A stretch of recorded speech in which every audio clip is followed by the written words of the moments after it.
Keep your radio dial right here. You're locked into the hottest news station on the planet. Hot 702.5 in FM sound. Blazing today's hip-hop, R&B, and pop music. Keeping your radio on fire. Bringing you the hottest, realest, riskiest talk shows live 24/7 on hot7025fm.com. What's going on, everybody? It's your main man, 360, the poet from the Morning Wood, and I'm here to talk to you about the Sci-Fi Center. It's your Vegas home for science fiction, horror, and fantasy. From comic books, toys, and posters to movie screenings and live events, they've got you covered. Located at 900 Caron Avenue, Suite B209, give them a call, 702-900-4335, or reach them at thescificenter.com.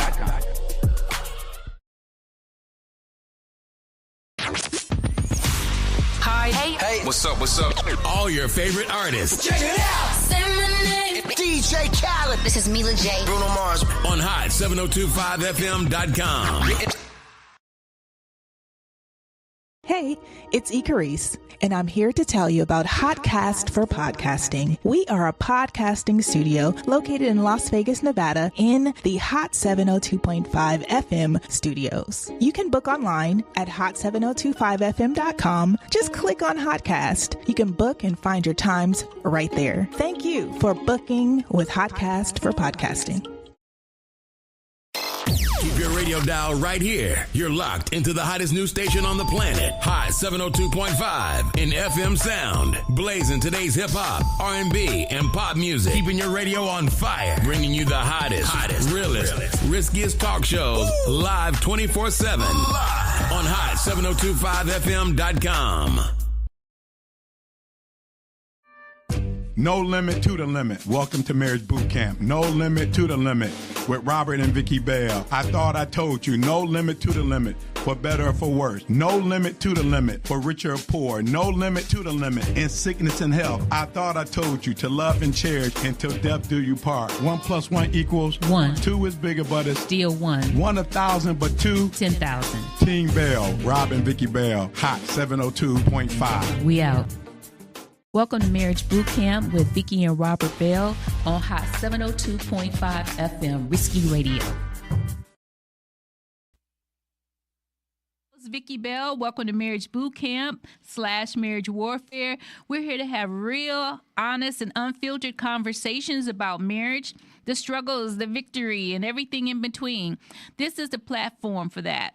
The disciplined, the dedicated, and the wedded warriors. Let me introduce my co-host of 28 years, Robert Bell, also known as the Commitment Colonel, leading the charge in lasting love. You Commitment Colonel. I like that, Lady Bell. Welcome to Marriage Bootcamp with the Bells here at Hot 702.5. Lady Bell, I'm going to stick to the notes today. You know why? Right. I must stick to the notes. Yeah. Why must I stick to the notes? Because we got some very, very special people in the camp with us today, Lady Bell.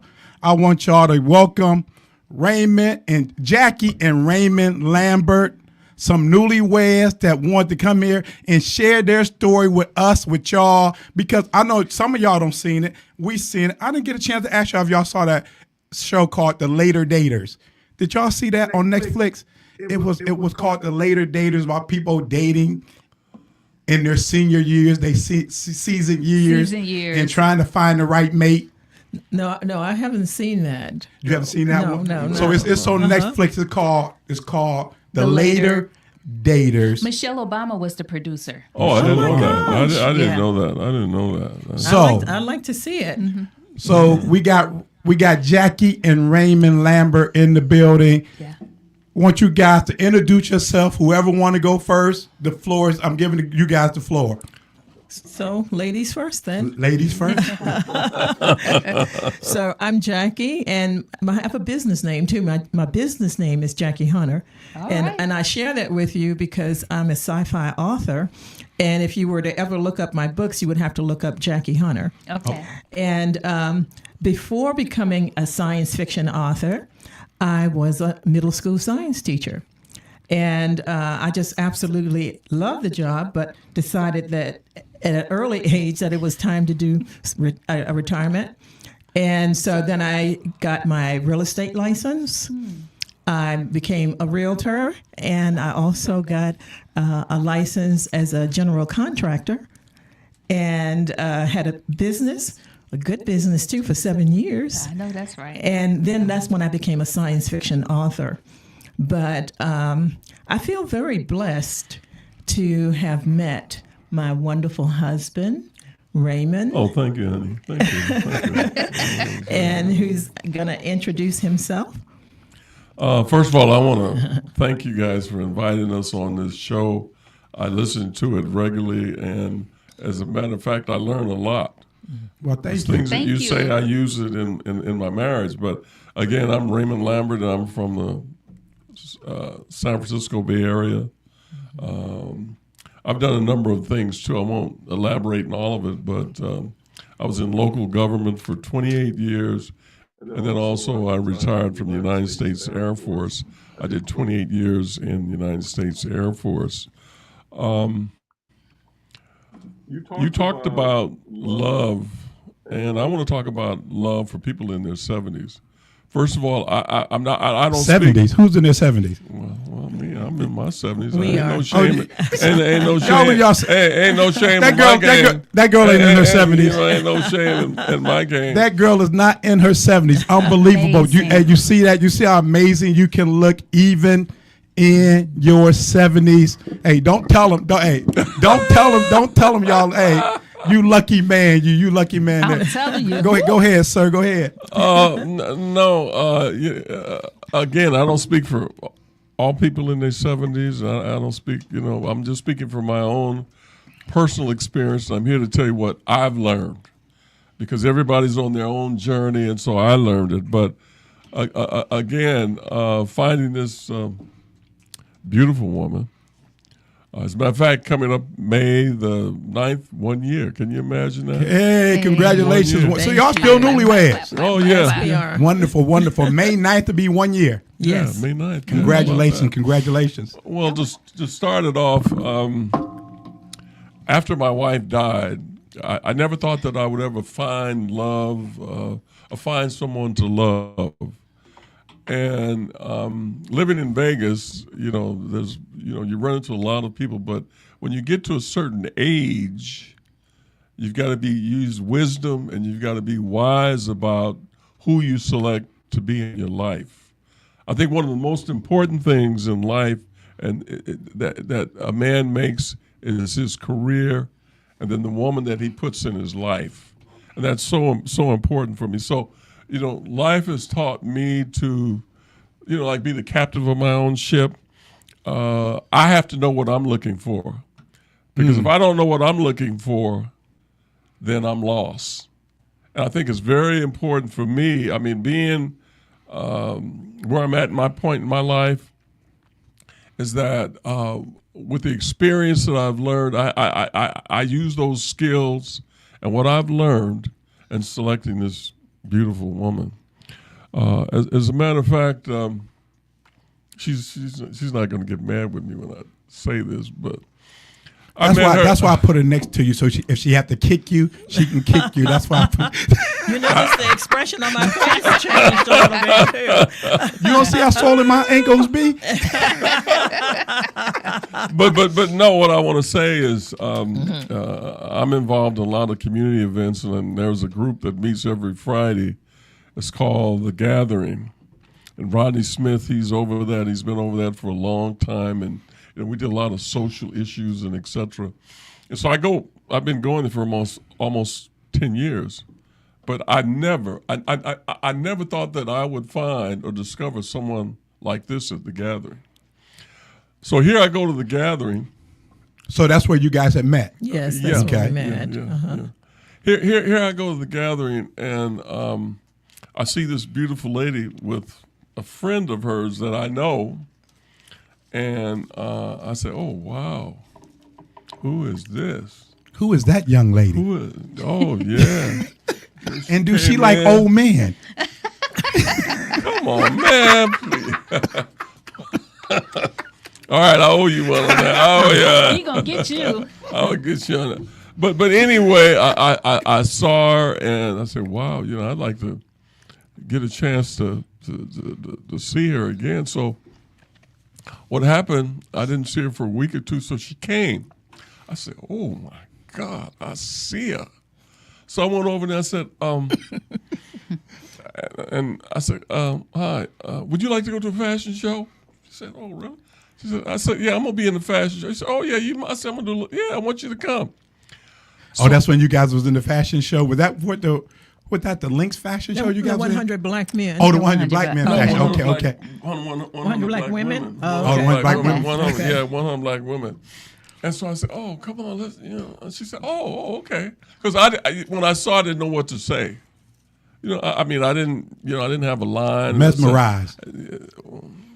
And the funny part about it is I didn't even realize he was interested in me. When we went to the meeting, I went with a girlfriend who liked him. And get ready for the tea. Yes, she liked him, but he was interested in me, and I couldn't tell because he knew how to hide it. He didn't look at me, didn't give me any eye contact, and I thought, actually. So I was kind of surprised when he asked me the next time I went to the meeting without her. So can I add a little bit? Can I ask? Go ahead. I want to add something to the tea. Yeah. See, because we knew Raymond. I knew Raymond. Hey, a single man. Hey, can I tell it since y'all we sharing a little tea? Mm-hmm. He was the most eligible bachelor in Vegas. Please. Yeah. We used to sit at our table. You sit at the table with us. Yeah. Because all the women was after he would sit at the table. I was like, man, everywhere we go, everybody want to know. You related to Raymond? Introduce me to Raymond. He was and then all of a sudden I said, "What you looking for?" He said, "I know. You would sit with me and Vic and say, "I know what I'm looking for." That's right. And all the events we would go to, women would be there, and I'd be like, he was like, "I know what I'm looking for, Robert." That's right. That's right. That's right. And then when he met you, we was in a group together at the time. He came to me and said, "I found her." Oh, okay. He came home and told me, and I was like, I can't wait to meet her. Because we knew she had to be a special lady. Yes. Well, Robert and Vicky, let me tell you something. I have never been the kind of woman who chased after a man. You ain't got to, girl. Look at you. You know you can open carry here, right? Or you can get you some CCW, to keep them up off of her. I'm talking from experience. You got a pretty lady, man. You got to get these guys up off of her. I was so happy. Oh, I was so happy. And when I finally met her, she probably thought I was lunatic because I was like, "Hi." But let me give me a chance to finish my story. I'm sorry. We excited with you guys. So anyway, I said, well, hey, you want to? So I gave her a date. I said, well, hey, be there at the event. So she was sitting out there, and I said, wow. So anyway, I was out there and I was modeling, doing my thing and whatever. But you know what? I forgot to tell her that I had another appointment. And so here, I finished with my modeling, and I said, oh, my God, I forgot the appointment. And she was sitting in the audience. I didn't tell her. So I got in my car, and I went to the event. Oh, my God. You just left. Yes. Yeah, I had to deal with that. I had to deal with an angry black woman. So anyway, he had told me that after the fashion show that he would introduce me to his sisters. So I'm sitting out there waiting, and everybody's leaving. And I thought, well, he's taking a long time back there with the other models, I thought maybe they were taking some pictures or something like that. So I'm sitting and waiting and waiting. And after a while, I just got up and left. And I was pretty hot. Yeah. Because, look, rightfully so. I was the last person in the parking lot to get out of there. It was a lot of people trying to get out, and I'm normally the first one out, So anyway, I had decided that then maybe he really wasn't that interested in me, that he would do that, That's kind of... Well, I was interested. As a matter of fact, she didn't call me for a whole week. He called twice. I called, I refused to answer. And she didn't answer the phone. I said, "Oh my God!" And I said, here I done found what I was looking for, and she hasn't called me in a week, and I thought that was the end of it. But, God is good, and I saw her again, and, So, honey, let me tell how it was resolved, okay? So you going to tell them that, honey? how I think that's important because I think that... Tell it. Well, I think that young people... All right, Robert. Young people need to know that if you get angry, you wait until you calm down before you start speaking. And so once I was no longer angry, I wrote him a text, and I told him exactly how I felt, how it made me feel. I'm sitting there waiting, and he didn't. I couldn't even call him. Right. And I'm the last one to leave, and it didn't feel very good. And that is how I expressed it. I didn't say, you horrible, wonderful, right. I didn't curse or anything like that. I didn't do any name calling. I just simply told him how it made me feel. Mm-hmm. Well, I'm not perfect. I mean, let's face it. I'm not perfect. I made a big mistake. I mean, getting back into the dating world. I mean, I'm old school. You either go to church or a park or whatever. Now they got these dating apps and all that. So, I just, I made a big mistake, and so. Will you forgive me for that? Huh? Of course, and I've already we're married. I want to make sure. She said I do, and I will. I want to make sure. You know what I'm saying? But he mentioned something that I want to make a comment about. He said dating apps. I haven't seen when I was free and single, and I would look at these different things. I think they're horrible. I think that a lot of times the men who are on those dating apps see the women as part of a candy shop. Ooh. It's like, I can take a little bit of that and a little bit of that, and you'll find yourself in a really window bad, shopping. Yeah, in a really bad situation. So I as a woman, I do not recommend those at all. So we've been married 28 years. Mm-hmm. So you guys were single. So you brought up dating site. Did you get on a dating site at your seasoned age? Well, let me say this. You had already said that I would come out to events and sit with you guys and the women, and I was pretty much to myself. Yep. I realized that before I mixed and mingled, that it was very important for me to understand who I was. And I had to begin to understand that, hey, I got to love myself before I can love anyone else. So I had to look at the man in the mirror. I had to look at myself. I tried it and it didn't work. And just like she said, it was like going to a candy store or whatever. But even in going to the candy store, you got to know what kind of candy you want. Right. And, you can go and look and say, I want. But if you don't know what kind of candy you want, then, you're just out there looking. And I didn't want to be put in that kind of situation where I'm just out there looking. But again, finding someone is just so important. I think for a man, it's two things that choices in his life that are important: his career and his the woman that's going to be in his life. And the woman that's going to be in his life, I mean, he's got to know what he wants.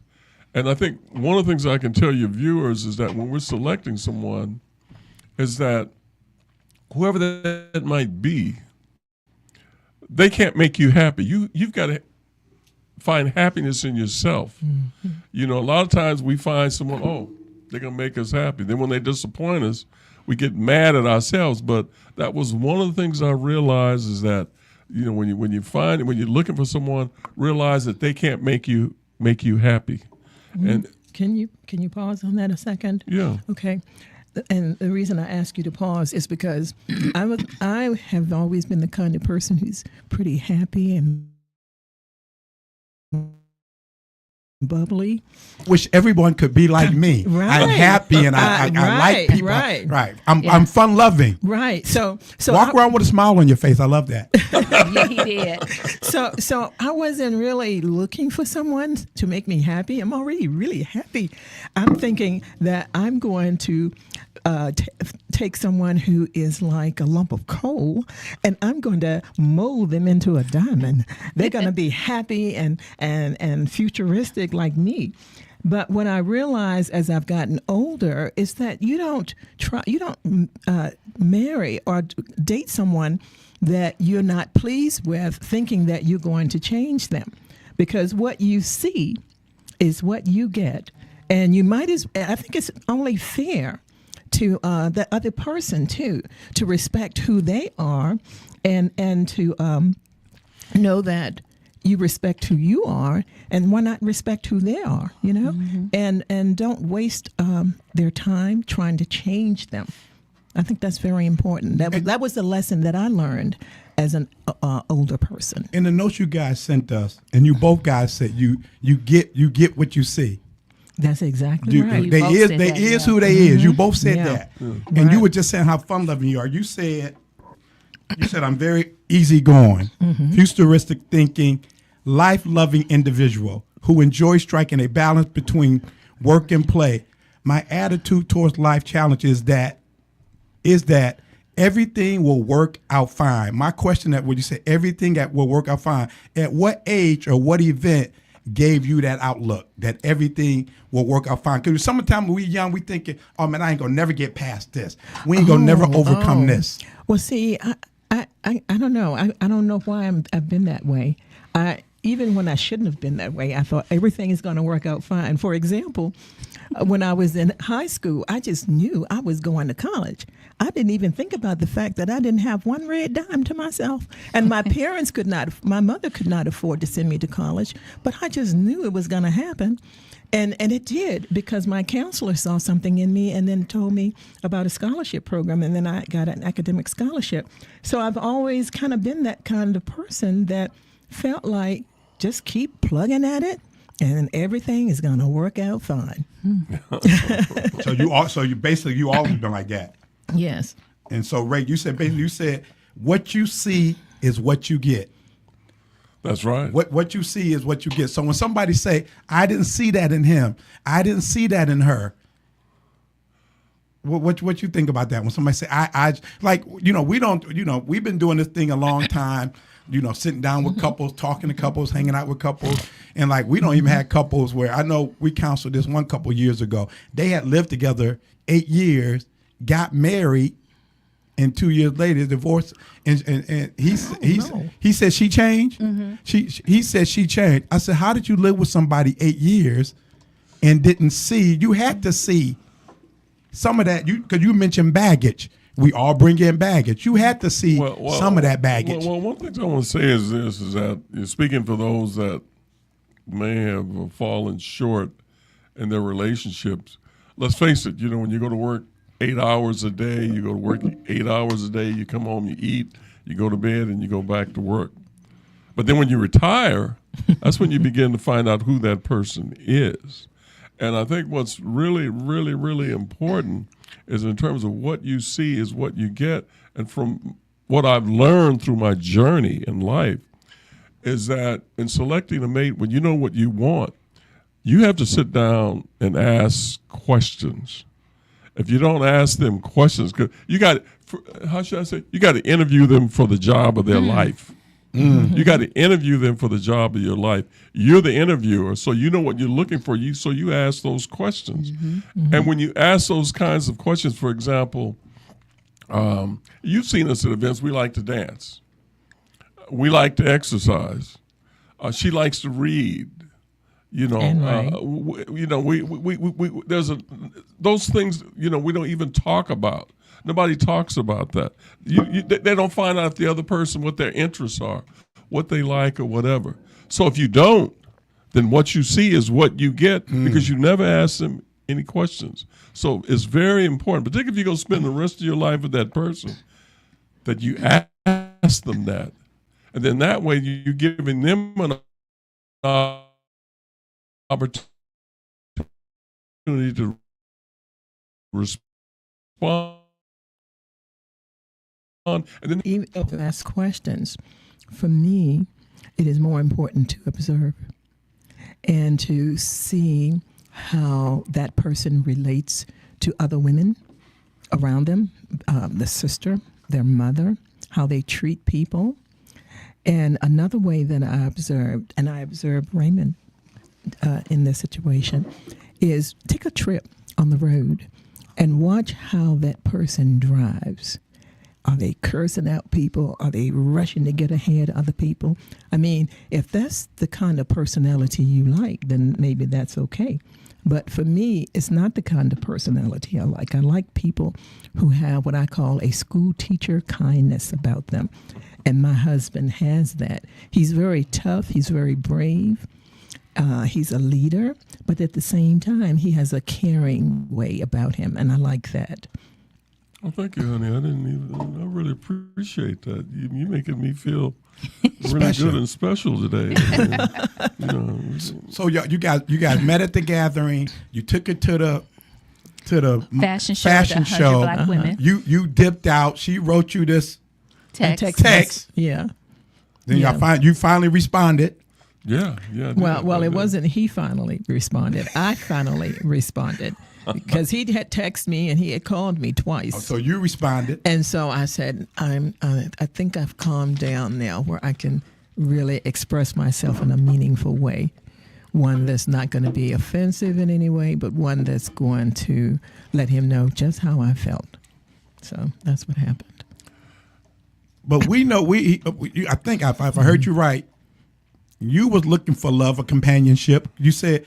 I remember at the wedding, we were lucky enough to be on the guest list. Yes, Thank you guys for inviting us to the nuptials. We were there. But I remember you said you have relocated here in Vegas. Yes. And you said you have decided, you said, I guess is this going to be my life, just me and my dog? No, you had a dog and a cat? Yeah. It'll just be me, my dog, and my cat. But when I said it, I didn't say it with this longing.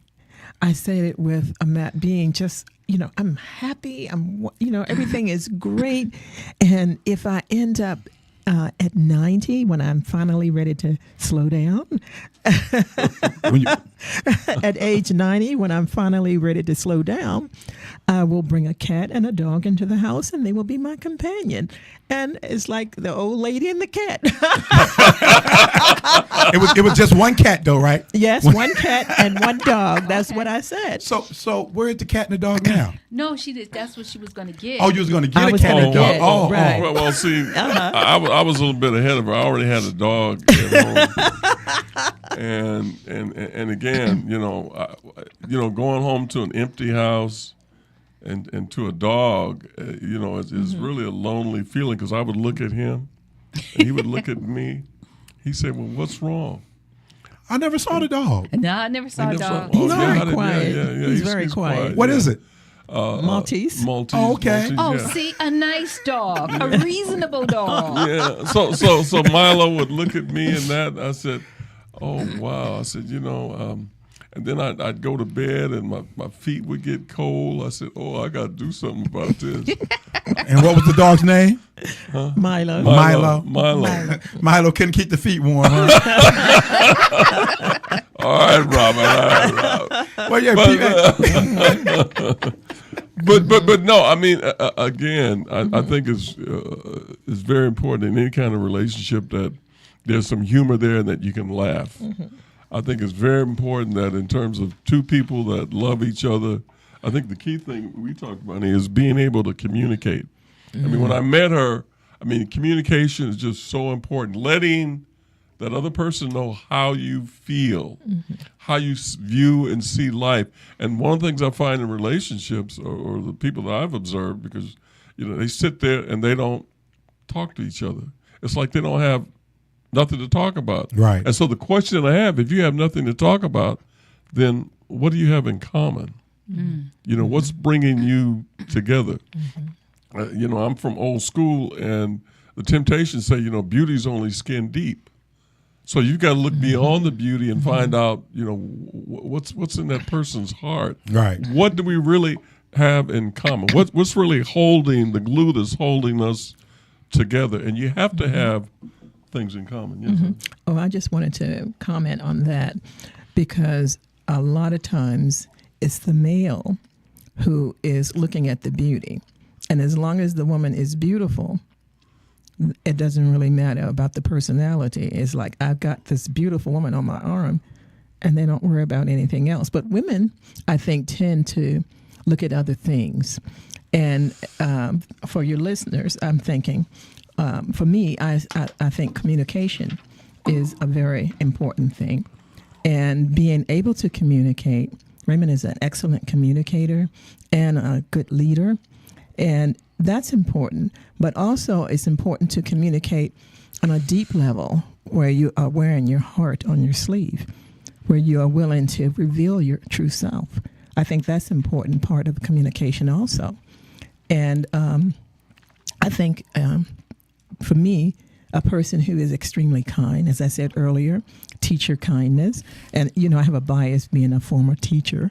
I just think that a lot of the men who What grade did you teach? I taught middle school. Middle school, okay. Mm-hmm. Yeah. And but after I retired for a few years, I did tutor. I tutored algebra. But for 7 years I did that after I retired. But I find that a lot of the men who are teachers tend to have a gentle heart and nurturing manner. And that was important to me. So I had certain criteria that I would look for in a man. And like Raymond said, beauty is only skin deep. It's only skin deep. Well, the other thing, too, is, and again, I say I'm old school. I'm from the 40s, 50s, 50s, 60s, 70s. And the reason why I'm giving that age group, because I'm giving you my perspective of what a man should look for in a woman. I mean, you're in another generation, so I don't know what that looks like, but I can tell you what it looks like for me in selecting a mate. And help these young dudes out. Help us out. Well, number one, my mother used to tell me. She says, "Well, does she dress appropriately?" Ooh. Because what you see is what you get. So if she's dressing and if it's not inappropriate and you get involved with this person, then what you see is what you get. Because I think what's important is that we all are a result of our environment. Our environment has shaped us, which means that, number one, you don't own that person. That person is their own individual. What's holding you together is love and trust. Can I stop you for 1 second? Keep your thought, because you said what shapes you, your environment. Yeah. And she was saying earlier about how he treats women, families, and all of this. Mm-hmm. What's your family dynamic? How many siblings do you have? How many siblings do you have? Did you guys grow up in a small family, large family? No, I grew up in a dysfunctional family. My mother and my father had left me when I was quite young. My stepfather kind of raised me, but as a result of going through all of that, and if you look at the times of the 60s in terms of racism and all that, and then all these other little social factors that we had to deal with, it was really tough. Me being the oldest, there was 9 of us in our family. I had to, and you was the oldest. Yeah, and I had to go out and work and bring money and help out. But because of that, it taught me a lot of things. It taught me to be responsible. It taught me to look out for myself and not depend upon anybody but myself. Mm-hmm. It taught me that I'm responsible for my own destiny. That whatever I do in life, I'm responsible for that. No one else is. And again, as I said before, life has really shaped me. And again, I talked about dress. A woman should dress appropriately. The other thing I think is important too, as you get older, does she show you respect? And I think, as an older African American male, we look for respect. We want, you can make as much money as you want, but show me a little respect. How do respect look to you? Let me say this: is that we can agree to disagree, And what I mean by that is I engage my wife in a lot of conversations. We talk. She gives me her viewpoint. I give her my viewpoint. I may not agree. She may not agree with me, but we're not going to fall out behind that conversation. So again, we can agree to disagree, but I share something in reference to that. So I think it's important when we disagree that we respect the differences, and that's what we do. We don't try to put each other down because we have a different opinion of something, and that's I think what you mean too when you say respect. I agree with you 100%, honey, on that. The other thing is in terms of selecting that mate. Can she cook? See, he didn't tell me that one. I am so glad that he did not ask me that. But I can cook. In fact, you lucked out because I love to cook. I love cooking. I do, and I do a lot of cooking. He enjoys eating it. Where are you from again? I'm from Virginia. Oh, you're from Virginia. Okay, Virginia women cook. Right. Okay, Yeah. so look, during the first few months of our marriage, Raymond put on 10 pounds. But now, I think I saw that. Yeah, I was like, wait, yeah.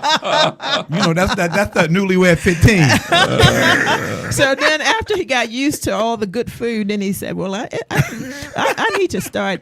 I need to maybe fast a little bit, or maybe have fewer meals, or I said, well, see, what happened was I was cooking enough for 2 meals. I was thinking that I would serve him some, and then the next day we would have some left over, but that never happened. Okay. Him and Milo was eating good, huh? The other thing I had on there, can she? These are things. I mean, when you're talking about selecting a mate, right? Someone you're gonna live with the rest of your life. You need, and I'm an older male, so I'm speaking from my experience. And can she keep a house? Can she manage a budget? Ooh, very important. Yeah. I need to say something about that. So, no, wait a minute. I don't have to manage our budget, but I'm the kind of person who doesn't like credit. I hate credit cards. I have one card, and I had used that basically for travel because I didn't want to give out my bank information, so I would use a credit card, but I hate debt.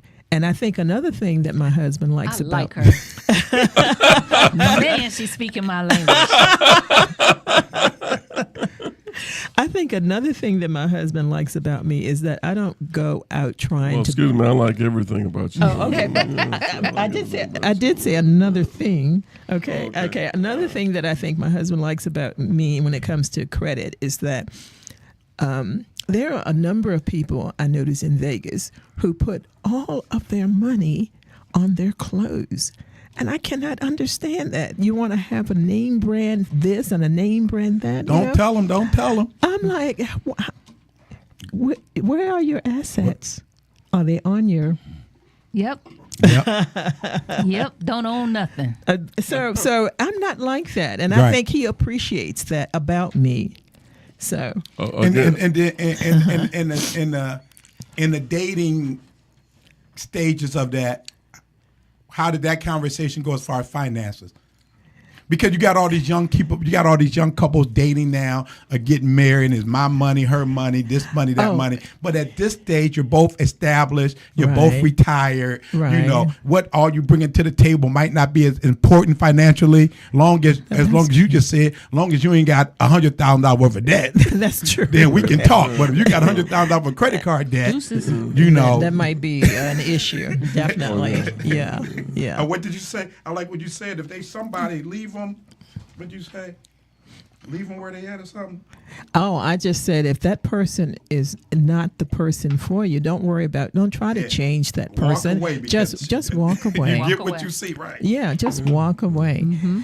The other thing, I'm sorry, I didn't mean to interrupt you. Oh no, you go ahead. I didn't mean to do that. Okay. Other thing is, can they wash clothes? Oh. You run someone they can't even See, wash. this is all new to me. I didn't know you were watching to see if I wash clothes. See, you gonna have my listening audience saying that old man talking about he. Was he looking for a wife, or was he looking for a housekeeper, a maid? And I understand. Hey, trust me, I understand everything you saying. Your generation and okay. I tapped into that. You got to be like she said earlier. Men look at beauty, but what's underneath the skin? Beauty got to run skin deep. I need for you to be beautiful on the inside and on the outside. Okay. I need you, and you said, but you make me feel bad, Jackie. You said I think men look for beauty, women not so much. And y'all might not be familiar with Glorilla. She said I like my man a little bit of ugly. Who said that? It's a singer. She said, I like my man a little bit of ugly. Don't ask. So when you first started saying women not so much, you don't look at the look, I'm like, man, my wife might like a little bit of ugly. So because we can, us men, we can be shallow. And I like that Raymond is breaking this stuff down. I like that he's breaking this stuff down, because sometimes you get caught up in the looks, and then now you said I do and I will. She can't cook, she can't clean, she can't count no money. She buying everything designer, but the house is toe up. But let me tell you something though. Raymond washes his own clothes. I cook, but he cleans up after I cook. So we have a balance. He's not looking at me as his housekeeper, and he's said that many times. So I don't want anybody out there thinking that Jackie has changed and she's in there as a housekeeper and a cook, because that is not me. But I'm glad y'all told these young folks that it ain't no more my role, her role. You got to do whatever it takes to make the house a home. Right. If I cook, you clean. If you cook, I clean. If we do it together, whatever it takes to make the house the home. That's your job. Yeah. You can't expect for your wife to work all day. Y'all both working all day. Then she got to come home and take care of the kids, cook for the kids, clean up, wash the dishes, and you sitting there on Netflix, or you sitting there watching the game, and then you want to get intimate. And that woman, and all her intimacy done went into the kids. They went down the dishwashing machine, done went in the washing machine. And y'all just heard this senior couple say it. You can't believe they 70-ish. But they said they do things together. Well, let me say this, honey. I want you to elaborate on this. You talked about intimacy, and intimacy is very important. Yes, it is. But I think what's really important is that you got to be very creative. So, honey, you want to tell them about that game? Let me go. Let me put my seatbelt on. Come on, down to the last 10 minutes. Put the seatbelt on. Y'all put your seatbelt on. We talking about intimacy in the game. We talking about games now. Talk about them games. All right. The game you bought on.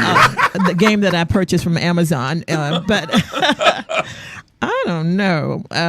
So anyway, the game is in 3 parts. One part is just for discussions to get to know each other a little bit deeper. And then the second one is a little more provocative. It tells you different things that you may want to try, which can kind of make things get a little hotter in the house, I guess. Go ahead. What's the name of it? Hey, we're going to need to know the name of this game. I have to go to my Amazon website, and I'll pull it up. Okay, so once I do a search for games, I didn't know he was going to bring that up. Hey.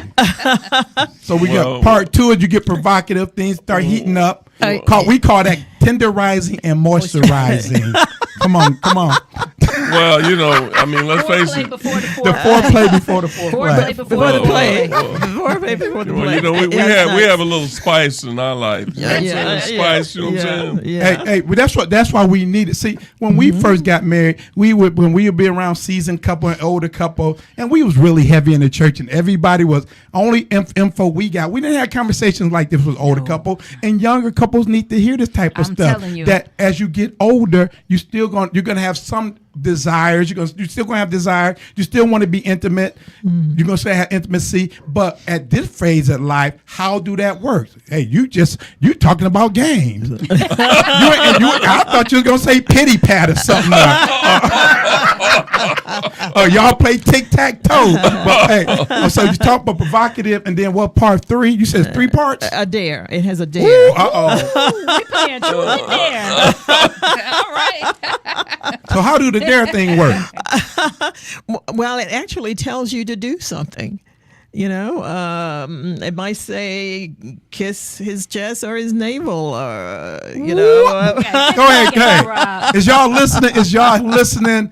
Hey, I think the degrees just went up 5 degrees in Vegas. We talking to a seasoned couple here. You know, finding love in how much time we got, Carice? Finding love in their senior years. I knew one episode wasn't gonna be enough. Y'all got to come back. I knew one episode. What y'all doing? What y'all doing next Saturday? Playing that game? Well, no, we gonna bring the game to 702.5 FM. You know what I'm saying? But so finding love in your senior years. Love is out there. And I think one thing that you said was important, Ren, even as you read it, and you both said it, companionship. Yes. You know, you said you had lost your wife. We got a dear friend who we would go out dance with all the time. Mm-hmm. And him and his wife had been married 57 years. Oh, my. And probably about 8 years ago. During COVID. Well, 8 years ago, he had got ill, so we was concerned about him. But then COVID, she got sick and she passed away, and so we hadn't seen him since COVID, and then we seen him out a couple months ago, and he and him and his wife love like the four of us love to dance. I mean, him and his wife love to dance, and so we see him out dancing, and I'm like, Vicky, there go our friend. Vicky's like, that's not him. You know, and then when he started dancing, you know, he's pretty smooth. And Vicky's like, oh, that is him. So we go up to hug him. First thing he said, you know, I lost my wife. We was like, yeah, we heard. And he said, this is my friend. Mm-hmm. And so when me and Vicky got in the car, I was like, you know, cause you know, young love, you'd be like, if something happened to you, I ain't never getting married again. Something happened to you, I ain't never getting married again. And I'm like, wow, I can't believe he's with somebody. And then as we got home, and I said, Vicky, you know what it is? I said, he was with her for 57 years. Mm-hmm. He's lonely. They only had the one child. He had the one granddaughter. I said, they probably don't want to be bothered with him. Mm. So he needed some companionship. Oh, and before we close, we got the African American Health Summit Prevention Wellness coming up April 26th from 9 to 2 at, can you read that address for me, Vicky? Doolittle. At Doolittle Active Adult Center, located at 1930 N Street in North J Street, Las Vegas, Nevada 89106. Men, take care of your health. Need for you brothers to come out to the African American Men's Health Summit and Prevention Wellness, presented by the original OGs of Las Vegas and Doolittle Community Center. Come on out, get everything checked on you, because we're dying and getting sick at an alarming rate. And we want to be around. We don't want to leave these beautiful ladies by themselves. You know who I am. 1 + 1 will always be 1. 2 is bigger, but it's always 1. 2 is after 1, but it's always 1. If 1 1,000, 2 10,000. Team Bell. You know who I am. You definitely know who I'm with. We out. No limit to the limit. Welcome to Marriage Bootcamp. No limit to the limit with Robert and Vicky Bell. I thought I told you. No limit to the limit, for better or for worse. No limit to the limit, for richer or poor. No limit to the limit in sickness and health. I thought I told you to love and cherish until death do you part. 1 + 1 equals 1. 2 is bigger, but it's still 1. 1 1,000, but 2 10,000. Team Bell. Rob and Vicky Bell. Hot 702.5. We out.